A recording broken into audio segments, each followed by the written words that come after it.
Hello, everybody. This is the Hollywood Rabbi with this week's Torah Portion wrap-up.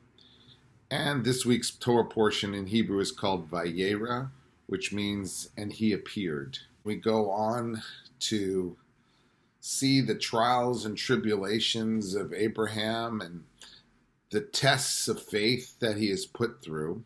Earlier in the last week's portion, Abraham wants to have a child with his handmaid Hagar. He has his first son with his wife Sarah, and that son's name is Isaac. Now, she was post-menopausal at this point, so it was quite a miracle. And the reason why he was named Issac was because Issac means laughter. And when you tell a postmenopausal woman that she's going to have a baby, usually there's some sort of a reaction of laughter that happens.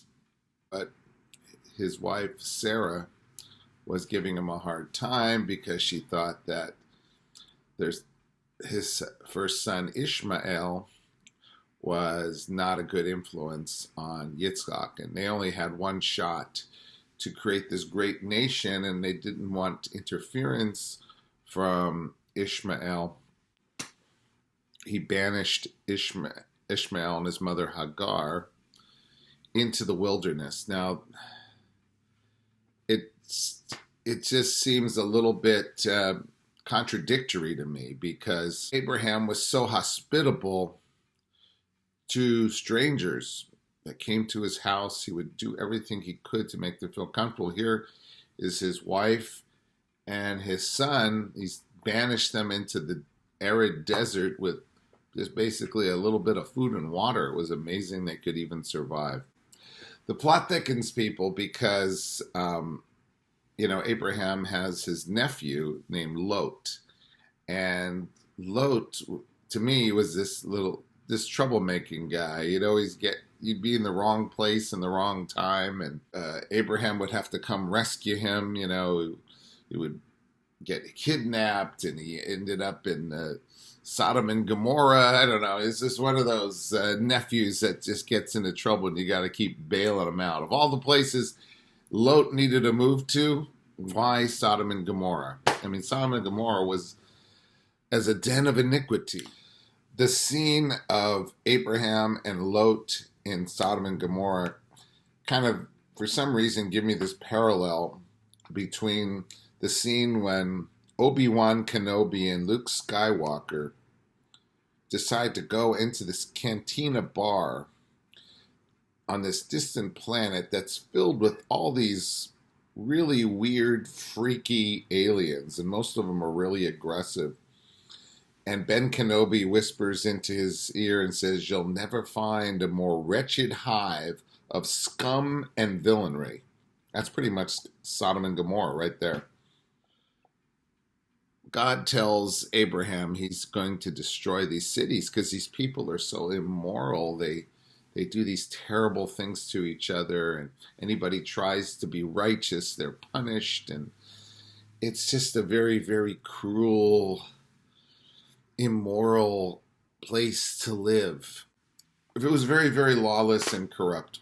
So Abraham decides to go with his family and go rescue Lot, get him out of this condemned area. But as Abraham travels to Sodom and Gomorrah, he has a great hope in humanity. He tries to plead a bargain with God, and he says, if there's 50 righteous people here, would you not destroy the city? So God said to him, okay, go ahead and find 50 righteous people. So he would go into the town, and he would scream and yell and try to find righteous people and ask people to change their ways and save the city. And he couldn't find 50 righteous people. So he went back to God and said, how about 45? So God said, fine, how about find 45? Find 40, you could find them.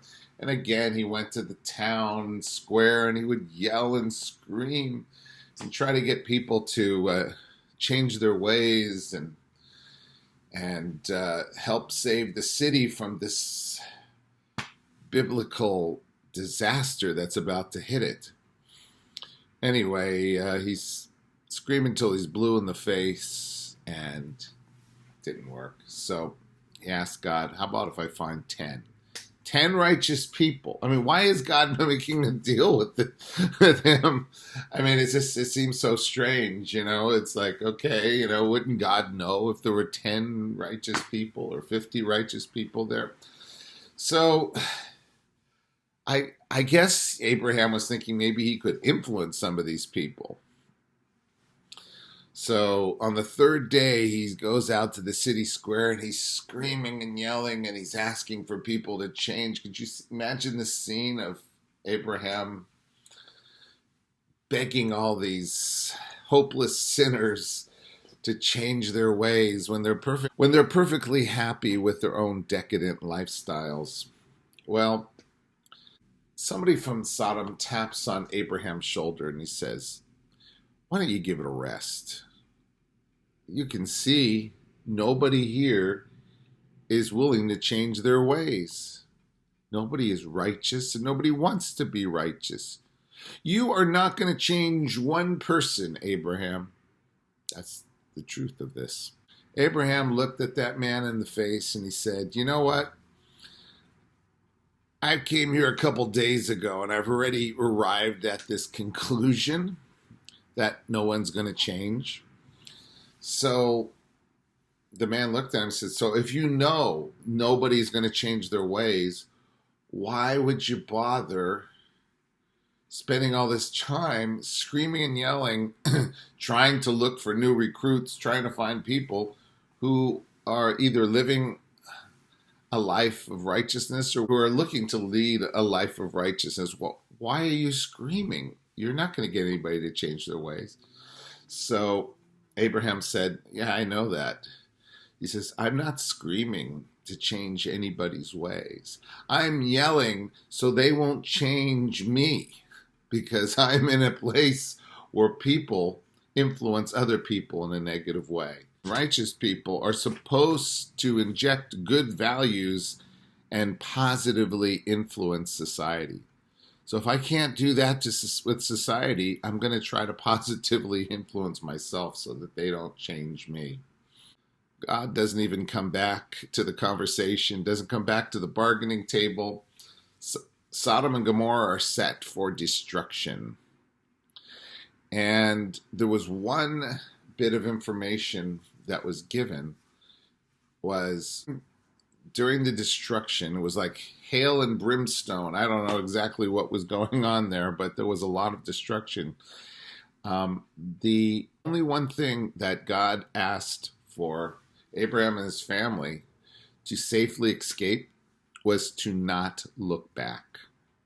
That was it. Just leave and don't come back. Don't look at the destruction. Why would God ask them not to look back, first of all? What was the significance of that? And part of the people that were being saved, like Lot's family, they really weren't much better than some of the people who lived there, but they had connections. They were related to Abraham. They were important to Abraham. So there, by the grace of God go I. God was going to allow him to take his family out. But God didn't want people turning around, looking at the destruction and saying, look at those people, look at those sinners.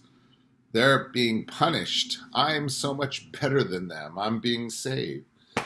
God didn't want that. He just wanted them to move out. Don't look back. Don't look at the past. Move out towards the future. Everybody followed those directions except one person, and that person was Lot's wife. She turned around and started staring at the destruction. And look at my neighbor. I remember those people. They were horrible. They're getting zapped. They're getting what they deserve, And she's just looking at all this. And all of a sudden, boom, a lightning bolt hits her. And she turns into a pillar of salt. Did the punishment fit the crime? Why of all things, why would Lot's wife turn into a pillar of salt? Well, the answer is that salt, you don't have to refrigerate it. You don't have to preserve it. It just stays the same. And Lot's wife, through all this transformation, through all these second chances she was given, she stayed the same. She didn't follow directions of God. She felt she was better than other people. She could turn around and look at them and gloat. She didn't change. This experience didn't change her, so her punishment was to turn into a pillar of salt, because salt never changes. The next section is one of the most disturbing parts of the Bible. An angel of God supposedly comes to Abraham and says, okay, we've tested you a lot, and now we are going to ask you to the final test, the biggest test. We want to see if you like God more than even your most precious son, Issac. Go bind your son by the altar and sacrifice your son to God. That must have hit like a ton of bricks, because Abraham spent his whole life fighting against avodah zarah, fighting against idolatry, the idea of human sacrifices. Was he to become the ultimate hypocrite now, that he's going to go sacrifice his own son for his God? Why? What would make his God any better than, let's say, the Moabite king who sacrificed his son before a battle? What would really make him any better? But going beyond that, Abraham was supposed to be a very compassionate person. He was supposed to care deeply about people. What's going on with him? He's fighting and he's negotiating for the people of Sodom and Gomorrah when he couldn't even find 5 or 10 righteous people in any of those cities. But his own sons, did he argue? Did he stand up for them? When Sarah said, I want you to move your son into the wilderness where he may eventually just die there wasn't any argument from him. He said, yes, ma'am. When the angel came to him and said, even though God promised you all these descendants, you'd be fathers of a great nation, now go kill your son. Did he question that? Did he try to negotiate the way he negotiated in Sodom and Gomorrah with God? Did Abraham pass this test of faith by just being so subservient to God's request? Is the possibility of sacrificing your child a prerequisite of being Jewish? Well, ask the people who have, the millions of people who have lost their lives and lost their families due to anti-Semitism. I guess in some ways, raising your family in a Jewish way is risky. You could be sacrificing your child. Did Abraham really pass this test? And that's something you have to think about, because in the last minute, an angel stopped him and told him, no, don't sacrifice your own son. This was just a test.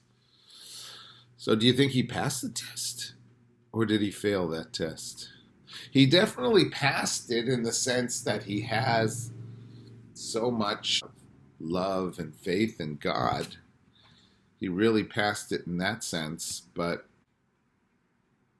how about his moral attitude?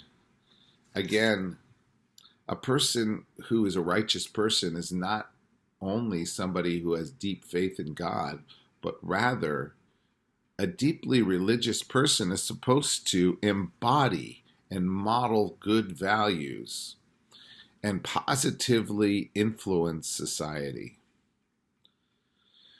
One of the things I love about the Old Testament is that the characters are shown with all their great points, and it also shows their flaws. Why does it show their flaws? So that we can learn from their mistakes, so that we can grow from it. Yes, Abraham was a very inspirational person. He was a person who showed strangers ultimate love. But did he show the same consideration to his own family? Did he even warn his wife about what she was doing? Did she have a say in it, even though she helped bring this child into this world and raised him? These are all questions that we have to ask. We're all human beings. Even the biblical characters, we're not perfect. King Solomon said, a righteous person will fall 7 times. And as I mentioned in an earlier sermon for the high holidays, everyone falls, even the righteous. But the true test is to be able to pick yourself up, dust yourself off, and get back into the race. And Abraham had that tenacity.